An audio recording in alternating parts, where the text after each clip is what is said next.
O Tribunal Superior Eleitoral é composto por 7 ministros, 3 ministros do Supremo Tribunal Federal, 2 do Superior Tribunal de Justiça e outros 2 que são advogados, que advogam na própria corte e que têm mandato de 2 anos e que podem ficar até 4 anos tal. Eu acho isso um erro absoluto. Se alguém advoga na corte, depois vira ministro, depois continua advogando na mesma corte, é um absurdo essa composição. Mas, infelizmente, é o que nós temos aí. O Tribunal Superior Eleitoral, portanto, tem 7 ministros.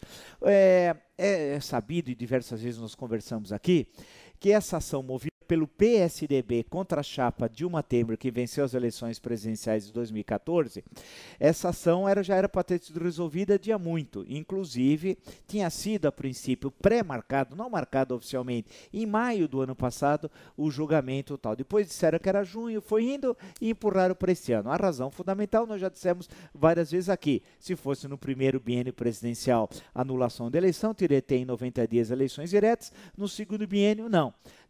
Sempre de acordo com a Constituição. Você tem 30 dias e eleito pelo Congresso, pelos 513 deputados federais e 81 senadores reunidos conjuntamente. Não existe essa história, primeira eleição da Câmara e depois eleição do Senado. A Constituição é clara, eleição pelo Congresso. E o Congresso é composto pela Câmara mais o Senado. Portanto, não tem essa bobagem que andaram especulando. Então, os 513 deputados federais mais os 81 senadores numa sessão única escolhem o presidente para concluir um mandato tal. A questão que se coloca é que muitos falam assim, vamos deixar o Tribunal Superior Eleitoral, dia 6 de junho, em 4 sessões, decidir essa questão. E já corre boatos que uns ministros recém-nomeados, 2 foram recém-nomeados, eles iam pedir vistas, e aí o processo ia se eternizar. Primeiro, essa não é uma questão para ser resolvida lá, né? É uma questão política muito mais grave. Mais grave por quê? Primeiro, os 2 ministros recém-nomeados, que teriam sido nomeados para favorecer Michel Temer, quando se imaginava, antes das denúncias que já fazem 2 semanas, né?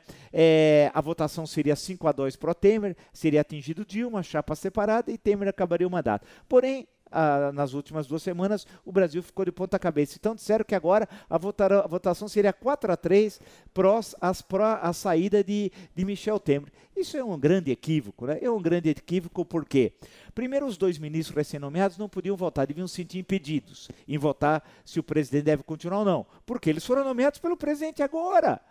Teria que ter um impedimento, isso é um absurdo. Isso é um absurdo, isso não pode ocorrer tal, mas vai ocorrer. E imaginar que com essa composição o TSE vai resolver a crise, anular a eleição, isso é uma bobagem. Hoje, na verdade, o que nós temos colocado aí, de um lado, nós temos o impeachment, e é bom lembrar que a OAB, 25 sessões foram favoráveis ao impeachment, uma contra, a OAB está encaminhando o processo de impeachment, e por outro lado, temos a possibilidade da renúncia do presidente. E correndo por fora, outras delações e denúncias contra o presidente, além do que nós já sabemos, Rodrigo Rocha Loures, o Coronel Lima, participação no Porto de Santos, vai ter mais coisas, e ele sabe. Portanto, o presidente hoje é o segundo nome da crise. Temer rima com crise. A grande questão, quem está impedindo a solução da crise política, seria fundamental para permitir uma reativação econômica mais sólida, é Michel Temer.